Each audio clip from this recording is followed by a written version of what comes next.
Before empires had names, before crowns defined rulers, one civilization designed the blueprint of power itself. Rome was more than a city, it was an idea, a living machine of control, glory, and influence that reshaped the world. Stay with us as we decode how Rome engineered authority that still shapes our world today. Every law, every road, every conquest is designed not just for dominance, but for endurance. Welcome to Imhotep Nexus Mindspace, where history breathes and power speaks. When you think of ancient Rome and its kings, what's the first thing that comes to mind? Probably a guy with a crown holding a scepter with absolute power, right? Well, today we're going to pull back the curtain on that idea because the reality was so much more complex and, frankly, way more interesting. Let's dive in. So, what if a monarchy wasn't really a monarchy? I mean, what if the king couldn't just snap his fingers and make things happen? Imagine a system where his every move was checked, not just by laws, but by the will of the gods, by ancient sacred rituals, and by a popular assembly that was, let's just say, brilliantly rigged. That was the real situation in early Rome. All right, so where do we start unraveling this?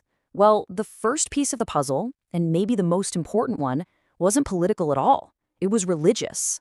You see, in Rome, you just couldn't separate politics from religion.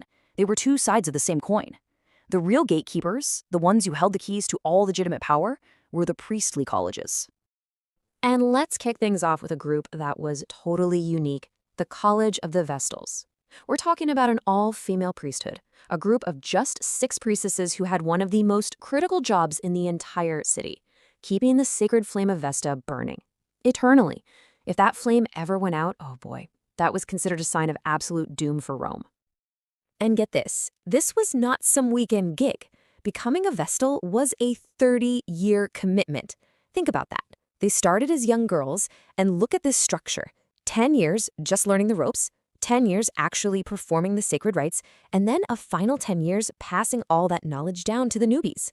It was this incredible, unbroken chain of tradition right at the very heart of the state. Okay, next up we have the augurs. Now these guys were a super elite group of priests, and their main job was a process called inauguratio.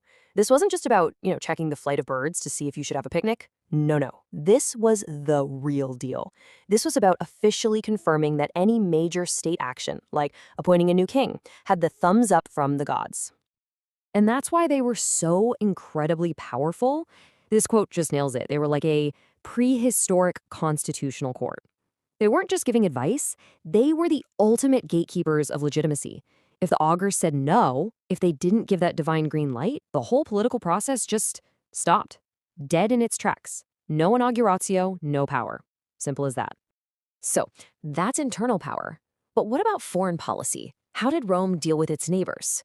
Well, that job fell to another group of priests, the College of the Vestals. You can think of these 20 men as Rome's very first diplomats, their first international lawyers. They handled everything from signing treaties to the incredibly serious business of declaring war.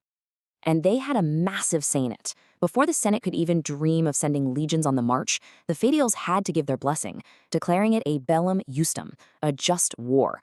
And they had a 2-part checklist. First, the formal stuff. Was the war declared with all the right rituals? And second, the big one, was it actually justified? Was Rome responding to a legitimate grievance? If the Vestals gave a no on either of those, the war was a non-starter. To go against them meant you were fighting without the gods on your side, and that was a one-way ticket to disaster. All right, so at the very top of this whole religious pyramid, we have the pontiffs. Their name literally means bridge builders, because they were the connection between the human world and the divine. But honestly, that doesn't even begin to cover it. These guys were the go-to experts for, well, everything. They were Rome's chief engineers, its astronomers managing the all-important calendar, and crucially, they were the original lawyers. For centuries, they had a complete monopoly on legal knowledge. Basically, if you wanted to get anything significant done in Rome, you had to go through the pontiffs. But, okay, that's only half the picture. Divine authority was one pillar, but the other was civic. And that brings us to the People's Assembly, the Comitia Centuriata. And this was a pretty revolutionary concept at the time. The idea was simple but powerful. Your rights as a citizen, your right to vote, were directly tied to your duty as a soldier. Your vote was connected to your spear. So, On the surface, here's how it looked. All the male citizens were sorted into 193 voting groups, or centuriae. And what decided your group? Your wealth. Basically, how much armor and weaponry you could afford to bring to the battlefield. But, and this is a huge but, hiding just beneath this simple organization was a system of absolutely mind-blowing inequality. And this is where we get to the real genius and the deep, deep unfairness of this Roman blueprint. This whole assembly wasn't really about giving every citizen a voice. Oh no, it was meticulously designed from the ground up to make sure the final outcome always favored the same people, the wealthy and the elderly. Okay, just look at these numbers. It's almost comical how rigged it was. To win any vote, you needed a majority of 98. Well, guess what? The richest groups, the first class and the cavalry, together controlled, wait for it, exactly 98 votes. That means before a single farmer or craftsman even got a chance to cast a ballot, the wealthy could have already decided the entire issue. It's a plutocracy by design. Absolutely stunning. But wait, there's more. They added another layer of control on top of that. A gerontocracy, basically rule by the old guys. Within every single wealth class, the votes were split 50-50. Half went to the juniores, the younger guys, 18 to 45. And the other half went to the seniores, the older men, 46 to 60. Now here's the trick. There were way more young men than old men. So by giving each group the same number of votes, they made the vote of a single older citizen incredibly powerful. So what's the bottom line? It means the vote of one older, supposedly more experienced citizen was worth about 3 times as much as the vote of a young citizen. They literally baked their preference for experience, right into the math of the election. And here's the final brutal piece of the machine that kept the poor silent: the voting process itself. First, the richest classes always voted first. Second, the votes were tallied up as they happened, right there in the open. And third, this is the killer move, the second a majority of 98 was reached, the voting just stopped. So what happened? The poorest classes, who were scheduled to vote last, almost never even made it to the voting urn. They had a right to vote, technically, but the system was designed to make sure they could almost never use it. So what are we left with when we put all these pieces together? We see a foundation for a state that was incredibly stable, yes, but also profoundly unequal. And this wasn't a flaw in the system. This was the system. It was a brilliant and ruthless piece of political engineering. So the big takeaway here is this. Early Rome's strength didn't come from one guy on a throne.